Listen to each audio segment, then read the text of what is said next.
बहुत समय पहले की बात है। किसी एक नगर में एक युवक रहता था। वो युवक बहुत ही ज्यादा शर्मिला था। वह इतना ज्यादा शर्मिला था कि जब भी उसके सामने कोई नया व्यक्ति आ खड़ा होता तो वो उससे बात भी नहीं कर पाता था। यहाँ तक कि जिन्हें वो जानता और पहचानता था उनसे भी बात करने में उसे बहुत शर्म आया करती थी। वो उनसे भी ठीक से बात नहीं कर पाता था और अपनी इस समस्या के कारण वो खुद ही बहुत परेशान रहता था, क्योंकि अपने जीवन में वो कुछ कर ही नहीं पा रहा था। धीरे धीरे समय बीतता गया और समय बीतने के साथ साथ उस युवक की शर्म आने की आदत भी बढ़ती गई, जिस कारण से वो अत्यधिक निराश रहने लगा, परेशान रहने लगा और चिंतित रहने लगा। उसे ये समझ में नहीं आ रहा था कि अपनी इस समस्या से किस तरह छुटकारा पाए। उसके घर वाले भी उसकी इस समस्या को लेकर बहुत चिंतित रहने लगे थे। वे सोचते थे कि इसका क्या होगा, ये अपने जीवन में कुछ कर पाएगा भी या नहीं। जब भी वह कहीं पर काम के लिए जाता तो लोग उसके सीधेपन का फायदा उठाते और उसे परेशान करते। वह कुछ ज्यादा कह नहीं पाता था, जिस कारण से कोई उसे कुछ भी कह देता और वहां से चला जाता। इन्हीं सब कारणों की वजह से उसका मन कहीं भी किसी भी काम में नहीं लगता। वो हर काम को कुछ ही दिनों में छोड़ दिया करता। उसके मन में बहुत कुछ चल रहा था। उसके मन में विचारों के तूफान उठ रहे थे। वो सबसे बहुत कुछ कहना चाहता था, लेकिन अपनी इसी आदत के कारण वो किसी से कुछ नहीं कह पा रहा था। वो अंदर ही अंदर घुटता जा रहा था। सारे विचार, सारी बातें उसके मन में ही दबी पड़ी थी, लेकिन कभी भी किसी से भी अपने मन की बात नहीं बताता था।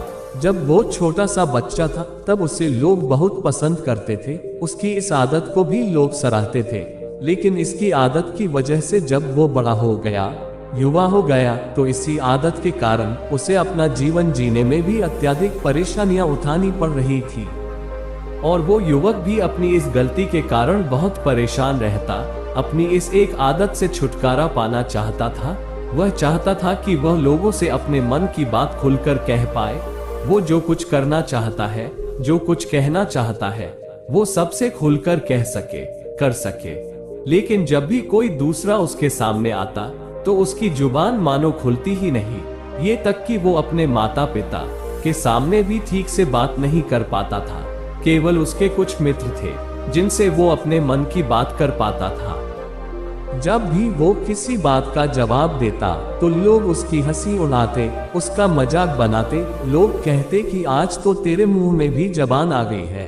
ये समस्या दिन और प्रतिदिन बढ़ती ही जा रही थी और इस समस्या के कारण अब उसके माता पिता भी अत्यधिक चिंतित रहने लगे थे। वो चाहते थे कि उनका बेटा भी दूसरों के सामने अपने मन की बात रखे, लेकिन एक दिन जब अपने उसी बेटे को दूसरे के सामने शर्मिंदा होता हुआ देख रहे थे, तभी उन्हें बहुत क्रोध आया और वह अपने बेटे को खरी खोटी सुनाने लगे। उन्होंने उसे इतना डांट दिया कि वो युवा लड़का अत्यधिक क्रोधित हो गया और वह वहां से बिना कुछ कहे चला गया। शाम हो चुकी थी और अब तक उनका बेटा घर नहीं लौटा था। माता और पिता दोनों ही बड़े चिंतित थे। वे अपने बेटे को वापस घर पर देखना चाहते थे, लेकिन वो युवा लड़का तो भागते भागते पहाड़ की चोटी पर जा पहुंचा था। वो वहां से नीचे की ओर झांक रहा था और ईश्वर से कह रहा था, आपने मुझे ऐसा क्यों बनाया? लोग मेरा मजाक उड़ाते हैं, लोग मेरी हंसी उड़ाते हैं। जब मैं इस दुनिया में अपने मन की बात रख ही नहीं सकता, मैं किसी से कुछ कह ही नहीं सकता, तो फिर मैं इस जीवन को जीकर क्या करूंगा? जब भी मैं किसी से कुछ कहने की कोशिश करता हूँ तब लोग मेरा मजाक बनाते हैं। यहाँ तक कि वो मुझे कुछ भी कह के चले जाते हैं और मैं उनका जवाब नहीं दे पाता हूँ। ऐसा जीवन जीकर मुझे क्या मिलेगा? इसलिए मैं तेरे पास आ रहा हूँ। इतना कहकर जैसे ही वो कूदने की तैयारी कर रहा था कि तभी पीछे से आवाज आई, बेटा जान देना तो बहुत आसान है, लेकिन इस जान को तुम वापस नहीं पा सकोगे। जैसे ही ये आवाज उसके कानों में पड़ी तो वो पीछे मुड़कर देखने लगा और उसने जैसे ही पीछे मुड़कर देखा, उसने पाया कि एक बौद्ध भिक्षुक उसके पीछे खड़े थे। उन्हें देखकर वो डर सा गया और अपने कदम पीछे खींच लिए और चुपचाप वहां पर खड़ा हो गया। अपनी आदत के कारण वो उनसे कुछ कह नहीं पा रहा था। तभी बौद्ध भिक्षुक उस युवक से कहते हैं, बेटा क्या बात है, आखिर तुम यहाँ पर क्या कर रहे हो और तुम अपने इस जीवन को क्यों समाप्त करना चाहते हो? यह अनमोल जीवन बहुत ही कम लोगों को नसीब होता है और तुम्हें ये जीवन व्यर्थ लगता है। इस पर वो युवक कहता है, नहीं नहीं कुछ नहीं, मैं तो बस यहाँ पर खड़ा होकर देख रहा था। तभी बौद्ध भिक्षुक उस युवक से कहते हैं, बेटा मैं जानता हूँ कि तुम यहाँ पर क्या करने आए थे। तुम मुझे कुछ नहीं छुपा सकते, लेकिन मैं चाहता हूँ कि तुम अपनी समस्या खुद ही मुझे बताओ और तभी मैं तुम्हारी समस्या का समाधान तुम्हें बता पाऊंगा। अगर तुम चाहते हो कोई तुम्हारी मदद करे तो सबसे पहले तुम्हें ही उसके लिए आगे बढ़ना होगा। यदि तुम चाहते हो कि मैं तुम्हारी मदद करूं, यदि तुम चाहते हो मैं तुम्हारी समस्या का समाधान करूं, तो तुम्हें अपनी समस्या बतानी होगी, वरना मैं कुछ नहीं कर सकूंगा। उस बौद्ध भिक्षुक की ये बात सुनकर वो युवक कहता है, नहीं मैं ठीक हूँ, मैं सच कह रहा हूँ। उस युवक की यह बात सुनकर बौद्ध भिक्षुक उस युवक से कहते हैं, ठीक है बेटा, अगर तुम नहीं चाहते कि मैं तुम्हारी मदद करूं तो कोई बात नहीं, मैं तुम्हारी बात पर विश्वास कर लेता हूं, लेकिन तुम्हें भी मेरी एक बात पर विश्वास करना चाहिए कि मैं तुम्हारी मदद करने के लिए ही यहाँ पर आया हूँ। तुम चाहो तो तुम अपनी समस्या मुझे बता सकते हो और तुम्हारी इस समस्या का समाधान भी मैं अवश्य करूँगा। इसका जवाब देते हुए उस युवक ने उस बौद्ध भिक्षुक से कहा, नहीं नहीं मैं ठीक हूँ, आप जाए।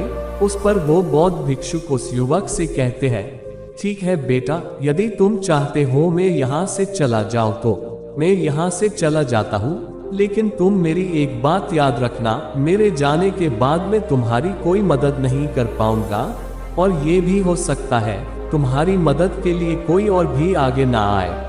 और इतना कहकर बौद्ध भिक्षुक पीछे मुड़े और अपने मार्ग में आगे बढ़ने लगे। वो युवक वहीं पर खड़ा हुआ होकर वो सब देख रहा था। जैसे ही वो बौद्ध भिक्षुक कुछ दूर पहुंचे, तभी उन्हें उस युवक ने जोर से आवाज लगाई, है गुरुदेव, मेरी समस्या बहुत बड़ी है, क्या आप उसका समाधान कर सकेंगे? क्या आप मुझे मेरी समस्या का समाधान दे सकेंगे? ये बात सुनकर बौद्ध भिक्षुक वहीं पर खड़े हो गए और पीछे मुड़कर उन्होंने उस युवक की बात का जवाब देते हुए कहा, बेटा, इस दुनिया में कोई भी ऐसी समस्या नहीं है जिसका कोई भी समाधान ना हो। यदि तुम मुझे अपनी समस्या बताओगे तो मैं उसका समाधान अवश्य करूंगा। तभी वो युवक बौद्ध भिक्षुक से अपनी समस्या बताते हुए कहता है गुरुवर, मेरी एक बहुत बड़ी समस्या है कि मैं बहुत ही ज्यादा शर्मिला हूँ, जिस कारण मैं किसी से कोई भी बात नहीं कर पाता, यहाँ तक कि मैं अपने मन की बात भी किसी को नहीं बता पाता।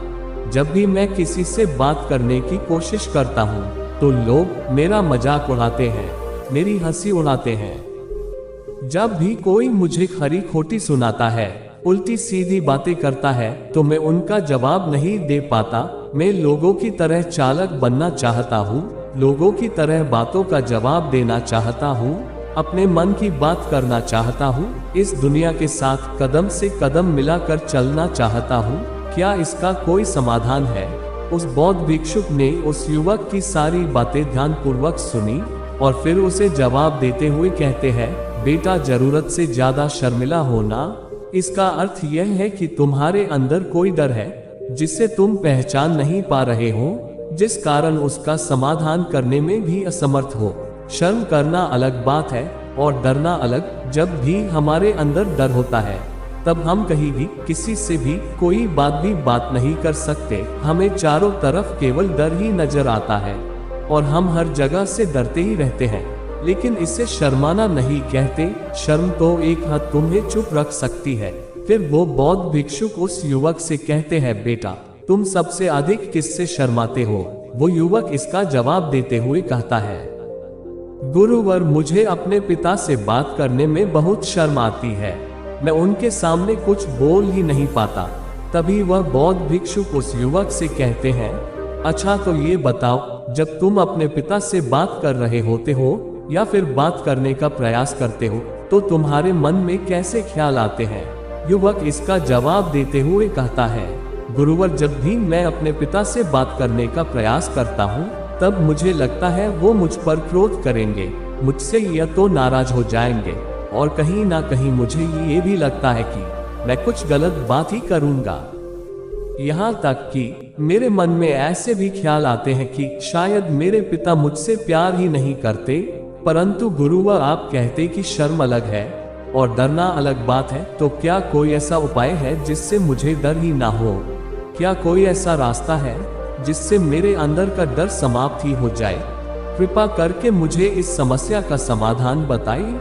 मुझे अपने इस डर से बाहर निकलना है। मुझे लोगों की तरह अपने इस जीवन को खुलकर जीना है। उस युवक की ये सारी बातें सुनकर बौद्ध भिक्षुक उस युवक से कहते हैं, जाओ अपने पिता से जाकर कहो मुझे कुछ काम करना है और उसके लिए मुझे आपसे कुछ धन चाहिए।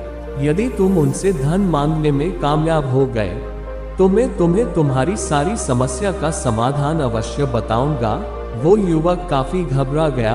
उसने उस बौद्ध भिक्षुक से कहा, है गुरुवर मुझे ये कार्य ना दीजिए, मैं उनसे तो कुछ नहीं कह पाता, उनके सामने तो मेरी बोलती तक बंद हो जाती है, मैं उनसे भला धन कैसे मांगूंगा?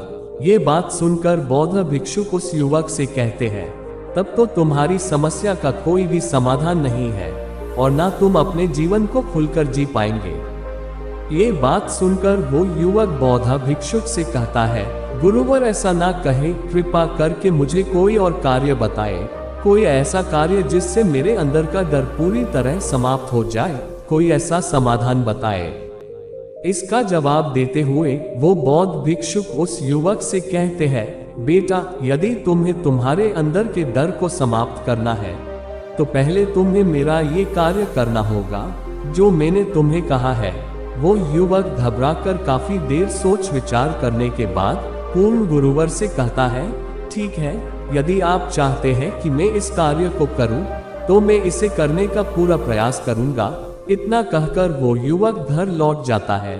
उसे देखकर उसके माता पिता बहुत खुश हो जाते हैं और वही युवक अपने पिता से डरते डरते कहता है, पिताजी मुझे आपसे कुछ बात कहनी है।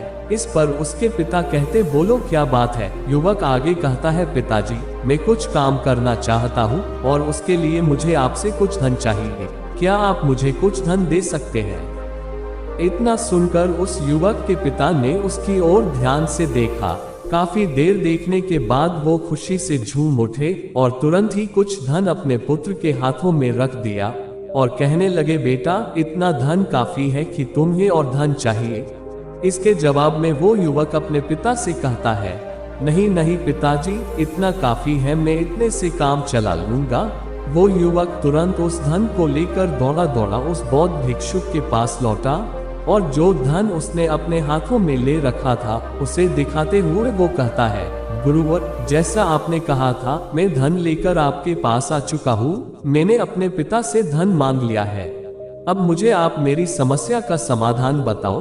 तभी बौद्ध भिक्षुक उस युवक से कहते हैं, अरे इतनी जल्दी क्या है, अभी तो तुम्हें मेरे लिए एक और काम करना है, तभी मैं तुम्हारी समस्या का समाधान अवश्य बताऊंगा, और यदि तुम मेरे लिए इस कार्य को नहीं पूरा कर सके तो मैं तुम्हें कभी भी तुम्हारी समस्या का समाधान नहीं बताने वाला। तभी वो युवक उस बौद्ध भिक्षुक से कहता है गुरु अभी तो मैंने आपके लिए एक काम किया है, अभी आप मुझे एक और काम करने के लिए कह रहे हैं। तभी बौद्ध भिक्षुक उस युवक से कहते हैं, हाँ तुम्हें मेरे लिए एक और काम करना ही होगा। वो युवक एक बार फिर से काफी देर सोच विचार कर उस बौद्ध भिक्षुक से कहता है, अच्छा ठीक है, बताए अब मुझे क्या करना है। इसके जवाब में बौद्ध भिक्षुक उस युवक से कहते हैं, जाओ और ये धन जो तुम अपने पिता से मांग कर लाए हो, इस धन को वापस अपने पिता को लौटा दो, और साथ साथ ये भी कहना कि पिताजी मैं अभी काम करना नहीं चाहता, लेकिन जब समय आएगा तो मैं ये धन आपसे वापस ले लूंगा और उससे अपना काम पूरा करूंगा। ये बात सुनकर वो युवक एक बार फिर से ऊपर से नीचे तक पूरी तरह से कांप गया और कहने लगा, गुरुवर आप मुझे कोई और काम सौंप दीजिए, मैं उसे जरूर पूरा करूंगा, लेकिन अब यदि मैं धन लेकर उनके पास वापस गया तो वह क्या सोचेंगे मेरे बारे में, मैं तो शर्मिंदा हो जाऊंगा उनके सामने। इसलिए गुरुवर कृपया करके मुझे कोई और काम दे दे। तभी बौद्ध भिक्षुक उस युवक से कहते हैं, बेटा, जो काम मैंने तुम्हें सौंपा है, तुम्हें उसी कार्य को पूरा करना होगा, अन्यथा तुम्हें तुम्हारी समस्या का समाधान मैं तुम्हें नहीं बताने वाला। काफी देर सोच विचार करने के बाद वो उस बौद्ध भिक्षुक से कहता है, ठीक है गुरुवर, मैं वापस जाता हूँ और ये धन लौटाकर मैं अभी वापस आता हूँ। वो तुरंत दौड़ा दौड़ा अपने पिता के पास वापस लौटा। उसने अपने पिता से कहा, पिताजी, मैं ये धन अभी नहीं लेना चाहता, अभी ये धन आप मुझसे वापस ले लीजिए। जब मुझे कोई काम पड़ेगा तो ये धन मैं आपसे वापस ले लूंगा। उसके पिता ने उस युवक की तरफ घूर घूर कर काफी देर तक देखा और फिर मुस्कुराकर कहने लगे, बेटा, मैं समझता हूँ कि किसी भी काम को शुरू करने से पहले हमें उसके बारे जानकारी इकट्ठा करनी चाहिए। उसके बारे में समझना जरूरी है, कब, क्या, कैसे और कब तक करना है, इसके बारे में हमें जानकारी लेनी जरूरी है। कोई भी काम ऐसे ही नहीं शुरू किया जा सकता, उसमें हम सफल होंगे या फिर नहीं, उसका भी अनुमान हमें लगाना पड़ता है। और जब हम इन सभी के बारे सही जानकारी प्राप्त कर लेते हैं, तभी हमें धन लगाना चाहिए। मुझे बहुत खुशी है कि तुमने ये बहुत सही निर्णय लिया है। जब तुम्हें ये समझ में आ जाए कि जो कार्य तुम करने जा रहे हो वो तुम्हारे लिए बिल्कुल उचित है, तब तुम चाहो तो ये धन मैं तुम्हें वापस लौटा दूंगा। युवक अपने पिता से ये सारी बातें सुनकर मन ही मन बहुत ज्यादा प्रसन्न था। उसने ये तो उम्मीद तक नहीं की थी कि उसके पिता हंसकर उसे सारी बात समझाएंगे। वो मन ही मन ये सोच ही रहा था कि उसके पिताजी उसके और करीब आए और अपने उस युवा बेटे को गले से लगा लिया। जैसे ही उसके पिता ने उस युवक को गले से लगाया, उसको बहुत ही अच्छा महसूस हुआ। उसका आत्मविश्वास, उसका हौसला और बढ़ता ही गया। उसके बाद युवक वापस पूर्ण गुरुवर के पास लौटा और कहने लगा, गुरुवर, जैसा आपने कहा था मैंने बिल्कुल वैसा ही किया है। मैंने धन अपने पिता को वापस कर दिया है। अब तो कृपया करके मुझे मेरी समस्या का समाधान बता दीजिए।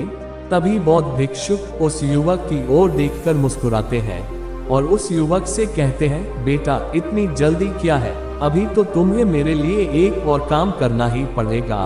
वो युवक कहता है, गुरुवर, आप आखिर बार बार मुझसे काम क्यों करवा रहे हो? क्या आपके पास मेरी समस्या का कोई समाधान नहीं है? कहीं आप मुझे बेवकूफ तो नहीं बना रहे, जिस तरह से लोग मुझे बेवकूफ बनाते हैं? क्या आप भी मेरे साथ वही तो नहीं कर रहे? आपने कहा, जाओ अपने पिता से धन मांग कर लाओ। मैं धन मांग कर ले आया। आपने फिर कहा, जाओ ये धन अपने पिता को लौटा कर आओ। मैंने आपके कहे अनुसार बिल्कुल वैसा ही किया और अब आप कह रहे हैं मैं आपके लिए एक और काम करूं। नहीं, ये मुझसे नहीं होगा। तभी बौद्ध भिक्षुक उस युवक की तरफ देखकर मुस्कुराते हैं और कहते हैं, बेटा, बस ये आखिरी काम है और ये बहुत सरल भी है। तुम जैसे ही इस कार्य को पूरा करोगे, मैं तुम्हें वचन देता हूँ कि मैं तुम्हारी समस्या का समाधान तुम्हें अवश्य बताऊंगा। इस पर वो युवक फिर से एक बार सोच विचार करता है और उस बौद्ध भिक्षुक से कहता है, ठीक है, लेकिन ये आखिरी काम है जो मैं आपके लिए करूंगा, बताएं मुझे क्या करना है। तभी बौद्ध भिक्षुक एक मूर्ति निकालकर उस युवक के हाथ में थमा देते हैं। वो मूर्ति दिखने में बहुत ही साधारण सी थी, लेकिन वह बौद्ध भिक्षुक उस युवक से कहते हैं, बेटा, तुम्हें इसे बाजार में ले जाना है, इसे बेचना है और इसके बदले में तुम्हें 100 सोने के सिक्के लेकर आना है। जब तुम ये काम करने में सफल हो जाओगे, तभी मैं तुम्हें तुम्हारी समस्या का समाधान बता पाऊंगा। वो युवक उस मूर्ति को अपने हाथ में लेकर बड़े ही गौर से देखता है और उस बौद्ध भिक्षुक से कहता है गुरुवर, ये तो बड़ी ही साधारण सी मूर्ति लग रही है, मानो इसे मिट्टी से बनाया गया हो। इसके लिए भला मुझे 100 सोने के सिक्के कौन देगा? कहीं आपका माथा फिर तो नहीं गया है? इसके 1 या 2 सोने के सिक्के मिल जाए वही बहुत है, लेकिन इसके 100 सोने के सिक्के मुझे कोई नहीं देगा। तभी बौद्ध भिक्षुक उस युवक से कहते हैं, बेटा, मैंने तुम्हें जो काम सौंपा है, यदि तुम उसे पूरा करोगे तभी तुम्हें तुम्हारी समस्या का समाधान मिल पाएगा, अन्यथा तुम चाहो तो तुम्हारे घर लौट सकते हो। फिर वही अपने पुराने जीवन में, जहां लोग तुम्हारा मजाक बनाते हैं, लोग तुम्हें सताते हैं, डराते हैं। मैं तुम्हें यहाँ अपने डर को निकालने में तुम्हारी मदद कर रहा हूँ। तुम मेरा ये काम करके धीरे धीरे अपने डर को भगा पाओगे। मेरे इस काम को पूरा कर दो, तुम्हें सब समझ में आ जाएगा। वो युवक उस बौद्ध भिक्षुक की बात सुनकर मन ही मन यह विचार करता है कि मुझे तो मेरी समस्या का समाधान किसी भी हालात में चाहिए, जिस कारण वो युवक उस मूर्ति को उठाकर बाजार की ओर चल पड़ता है। बाजार पहुंचकर वो एक जगह चुपचाप उस मूर्ति को लेकर खड़ा हो जाता है और इंतजार करने लगता है कि कोई आएगा और उसे उस मूर्ति के बारे में पूछेगा, और तब वह उस मूर्ति के लिए 100 सोने के सिक्के की मांग करेगा। देखते ही देखते काफी समय बीत गया, लेकिन अभी तक उसके पास कोई भी व्यक्ति नहीं आया था। उसने आसपास देखा तो लोग चिल्ला चिल्लाकर अपने सामानों को बेच रहे थे, जोर जोर से आवाज लगा रहे थे। उसने भी सोचा, यदि मुझे भी अपनी इस मूर्ति को बेचना है तो मुझे भी जोर जोर से आवाज लगानी होगी। उस युवक ने चिल्लाना शुरू किया, लेकिन वो इतनी जोर जोर से नहीं चिल्ला पा रहा था। उसकी आवाज उसे खुद तक भी सुनाई नहीं पड़ रही थी, तो भला दूसरे उसकी आवाज कैसे सुनते, जिस कारण उसे कोई भी व्यक्ति खरीदने के लिए तैयार नहीं था। धीरे धीरे शाम का समय हो चुका था और उस युवक को यह डर था कि कहीं वो बौद्ध भिक्षुक वहां से कहीं चला ना जाए, अन्यथा उसे उसकी समस्या का समाधान कौन देगा। ये सोचकर उसने जोर जोर से आवाज लगानी शुरू की कि 100 सोने के सिक्के में यह मूर्ति ले लो। उसकी आवाज सुनकर लोग उसके पास आने लगे और उससे ये सवाल करने लगे कि इस मूर्ति में ऐसा क्या है जो तुम इस मूर्ति के लिए 100 सोने के सिक्के मांग रहे हो। इसके अंदर ऐसा कुछ तो खास होगा ही। युवक काफी देर सोच विचार कर उस युवक से कहता है, नहीं नहीं, मुझे कुछ नहीं पता, मैं तो बस ये मूर्ति यहाँ पर बेचने आया हूँ। तभी उसमें से एक युवक उस युवक से कहता है, अगर ऐसी बात है तो इस मूर्ति को कोई नहीं खरीदने वाला। आखिर इस मूर्ति में ऐसी क्या खास बात है जिसके लिए तुम 100 सोने के सिक्के मांग रहे हो, ये तो तुम्हें बताना ही पड़ेगा। धीरे धीरे कई लोग उसके पास आए और सभी ने बस एक ही सवाल किया, आखिर इस मूर्ति में ऐसा क्या खास है, ऐसी क्या बात है जिसके लिए तुम सोने के सिक्के की मांग कर रहे हो। उस युवक ने उनसे बातचीत की, उन्हें समझाने की कोशिश की, कई प्रयत्न किए, लेकिन कोई भी उस मूर्ति को 100 सोने के सिक्के देकर खरीदने लिए तैयार नहीं था। वो निराश हो गया, उसे कुछ समझ में नहीं आ रहा था कि वो क्या करे। तभी बाजार में उसने देखा कि कुछ लोग अपने सामानों की खासियत बता रहे हैं। उसे बेचने के लिए उस सामान की खास खास बातों को लोगों बता रहे हैं और समझा रहे हैं। ये देखकर उसने भी सोचा कि मुझे भी इस मूर्ति की कुछ खासियत लोगों को बतानी होगी। उसने फिर एक बार जोर जोर से आवाज लगानी शुरू की, समस्या का समाधान निकालने वाली मेरे गुरु की एकलौती मूर्ति, जो इस दुनिया में केवल एक ही है, जिसके पास भी ये मूर्ति होगी उसके घर में कोई समस्या नहीं होगी। यह मूर्ति तुम्हें उस समस्या का समाधान अवश्य बताएंगी। ये सुनकर लोग उसके पास पहुंचने लगे और उससे ये सवाल करने लगे, क्या सच में ये मूर्ति जिसके पास होगी उसके पास कोई समस्या नहीं होगी? क्या सच में ये सभी समस्याओं का समाधान करती है? इसका जवाब देते हुए उस युवक ने कहा, हाँ, सभी समस्याओं का समाधान कर देती है। यदि आप इस मूर्ति को ले जाते हैं तो आपके घर में कोई भी समस्या होगी तो उसका समाधान यह मूर्ति आपको अवश्य बताएंगी। चाहे कोई भी समस्या हो, कैसी भी समस्या हो, कैसी भी परिस्थिति हो, आपको इसका समाधान अवश्य मिलेगा। इतना सुनने के बाद बस वही एक मूर्ति सबको चाहिए थी। उस मूर्ति के लोग दाम लगाने लगे, कोई उसे 200 सोने के सिक्के तो कोई 400, कोई 600-700 तो कोई 1000 सोने के सिक्के देने के लिए तैयार था। उस मूर्ति की कीमत लगातार बढ़ती जा रही थी। जैसे जैसे लोगों को पता चलता जा रहा था कि यह मूर्ति लोगों की समस्या का समाधान करती है, लोग उसे किसी भी कीमत पर खरीदने को तैयार हो गए थे।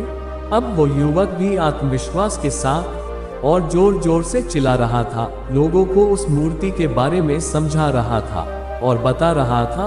अब उसके मन में कोई डर नहीं था, वो लोगों को उस मूर्ति के बारे में बड़े आत्मविश्वास के साथ बिना घबराए उस मूर्ति की खासियत बताने में लगा हुआ था, जिस कारण लोग उस पे भरोसा कर रहे थे और वह भरोसा लोगों की नजरों में नजर भी आ रहा था। जैसे जैसे अंधेरा होता गया, लेकिन लोगों की भीड़ मानो कम होने का नाम ही नहीं ले रही थी। लोग उस मूर्ति को खरीदना चाहते थे। उस युवक ने जोर से आवाज लगाई कि मुझे क्षमा करें, ये मेरे गुरु की मूर्ति है और मैं इसे बेचना नहीं चाहता। इतना कहकर वो युवक उस मूर्ति को लेकर वापस खाली हाथ लौट आया और उन गुरुवर के पास पहुंचा और उन गुरुवर से कहने लगा, है गुरुवर, आपका बहुत बहुत धन्यवाद। इस मूर्ति ने मेरी समस्या का समाधान कर दिया। मुझे समझ में आ गया कि मेरी क्या समस्या थी। हालांकि मैं इसे बेचकर सोने के सिक्के तो आपके लिए नहीं ला पाया, लेकिन मुझे मेरी समस्या का समाधान अवश्य मिल गया। आपका बहुत बहुत धन्यवाद। इस बात को सुनकर बौद्ध भिक्षुक उस युवक से कहते हैं, बेटा, मैंने तुम्हारी समस्या का समाधान नहीं किया है, तुमने तो खुद ही अपनी समस्या का समाधान किया है। अपनी समस्या खुद ही तुमने सुलझाई है। तुम्हारे मन में हजारों सवाल थे, मैं ये करूंगा तो लोग क्या कहेंगे, मेरे बारे में क्या सोचेंगे, यदि मैं अपना मुंह खोलूंगा तो लोग मेरे पर हंसेंगे, यदि मैंने मुंह खोला तो मैं कुछ गलत ही करूंगा। ऐसे कई सारे विचार तुम्हारे मन में थे, ऐसे कई सारे डर तुमने अपने मन में पाल रखे थे। लेकिन जब इस मूर्ति को बेचने के दौरान तुमने उस हजारों लोगों का सामना किया, उनके सामने खुलकर अपनी बात रखी, उनके सामने खुलकर वह कहा जो तुम्हें कहना था, तो तुम्हारे मन का डर खुद ही समाप्त हो गया। जिसे तुम शर्माना कहते थे वो अपने आप ही तुम्हारे अंदर से कहीं गायब हो गया। युवक अपने गुरु की यह बात सुनकर अपने गुरुवर से कहता है, गुरुवर, आप सही कहते हैं। आपने आज मेरे मन में वो विश्वास जगा दिया है जिससे मैं अब मेरे जीवन में कुछ भी हासिल कर सकता हूँ।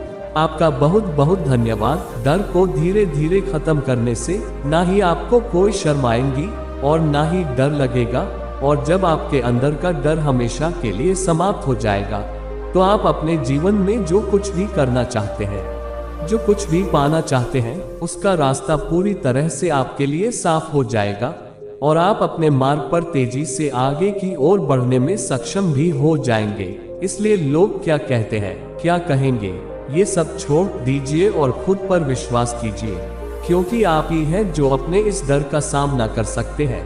आप ही हैं जो अपने आप को बदल सकते हैं। दोस्तों, आज की हमारी इस वीडियो से आपको क्या क्या सीखने को मिला, हमें कमेंट बॉक्स में कमेंट करके जरूर बताइए और इस वीडियो को अपने परिवार के साथ, दोस्तों के साथ शेयर जरूर करें। और ऐसे ही ज्ञान भरी कहानियां सुनने के लिए आपके अपने चैनल परमार इंस्पायर्ड को सब्सक्राइब करना ना भूलें।